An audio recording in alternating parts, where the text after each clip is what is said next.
The Late Dr. Crane is the 8th episode of the 7th season of Frasier. This is directed by Robert H. Egan, and as always there will be spoilers from now as I go through the episode and share some thoughts. It's a good episode, not a personal favourite, not the funniest. There are some decent moments. I don't have too many thoughts, but it's not necessarily a reflection on the quality, as I still ultimately thought it was pretty good. And it starts off with Niles and Frasier in the car, and quite quickly they crash the car, the airbags are released, and they end up having to go to the hospital because Frasier's kind of hurt his nose. And while they're there, Niles realises that Maris's surgeon, who is still billing him, is in that building. So he goes to speak with the surgeon, and he thinks the surgeon is a male, and he gets there and he finds that Dr. Mel Karnofsky is, in his view, a very attractive woman. She's played by Jane Addams.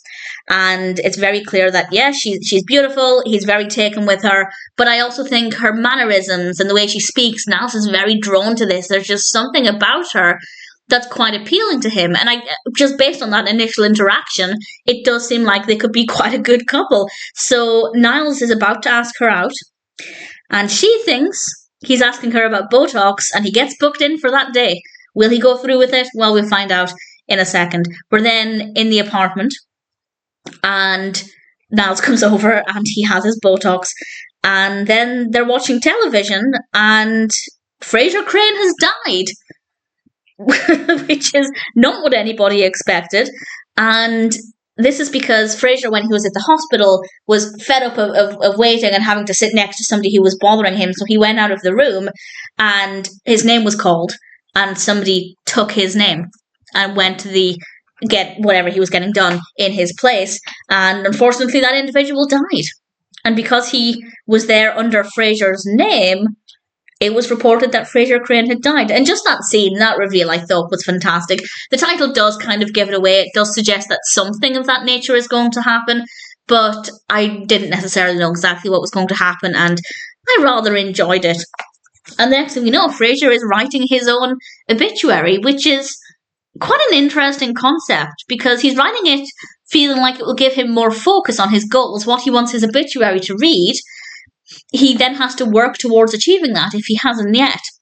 And I think it's quite an interesting concept. I don't think I'd ever write down my obituary. I'm very big on planning, making goals, setting targets, absolutely love doing those. But actually writing an obituary, I couldn't. It would be too creepy, and I love dark, sinister things. But there's just something about that that's a little bit too morbid for my liking.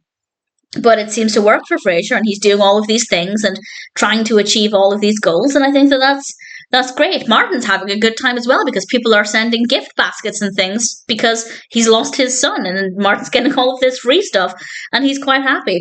And then Niles arrives with Dr. Karnofsky, and they're going out to a restaurant, and once they leave, Frasier says to Martin that Dr. Karnofsky reminded him of Maris. Now, I didn't pick up on that.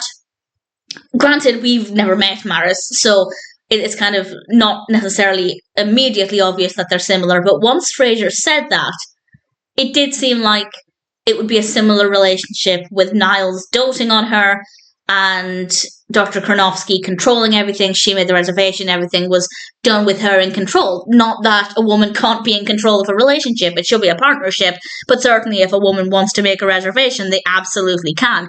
But it does seem like it could be the start of what would ultimately be a relationship similar to Maris's. So, also dating somebody who does your wife's medical procedures and is still billing you for it, though there was apparently a billing error, that just doesn't seem like a good way to start off a relationship either. So I don't think they're right for each other based on that scene, but based on their initial interaction, I thought they could be good together. So I had a lot of mixed feelings about that. I had a lot of mixed emotions.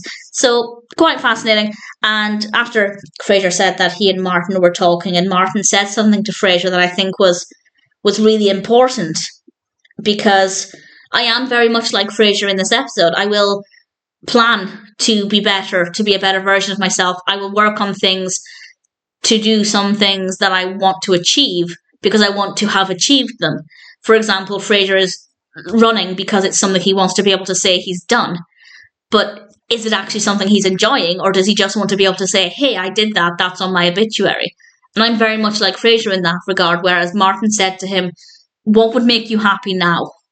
And Frasier thinks about this, and as Martin goes for a beer, Frasier decides to visit his neighbour, who's attracted to him.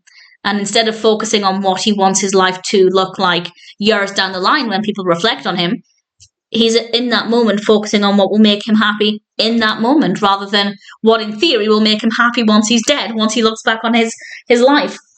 And I think it's about balance.